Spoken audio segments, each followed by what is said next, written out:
আজকে আমি তোমাদের সঙ্গে শেয়ার করব চাউমিন রেসিপি।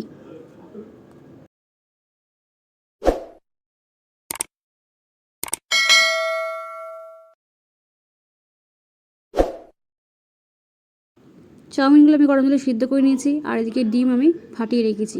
তো কড়াইতে তেল দিয়ে দিয়েছি, দিয়ে দিলাম পেঁয়াজ আর লঙ্কা কুচোনো। পেঁয়াজটা আধ ভাজা হয়ে গেলে আমি এর মধ্যে দিয়ে দেবো আলু। তো দিয়ে দেবো নুন, দিয়ে দেবো হলুদ। আলুটা আমি ভালোভাবে নেড়েচেড়ে নেব। তো আলুটা ভাজা হয়ে গেছে, তো আমি এখন দিয়ে দিলাম চাউমিন। চাউমিনটা দেওয়ার পর আমি আস্তে আস্তে নেড়েচেড়ে নেব।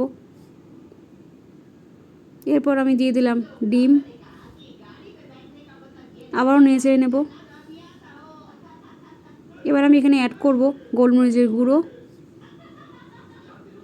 গোলমরিচটা দেওয়ার পরে আস্তে আস্তে নেড়েচেড়ে নেব। তো আমার কিন্তু চাউমিন রেডি হয়ে গেছে খাওয়ার জন্য। কারা কারা চাউমিন ভালোবাসো কমেন্ট করে জানাও। ভিডিওটা ভালো লাগলে লাইক, কমেন্ট ও শেয়ার করে দিও। দেখা হচ্ছে পরের ভিডিওতে।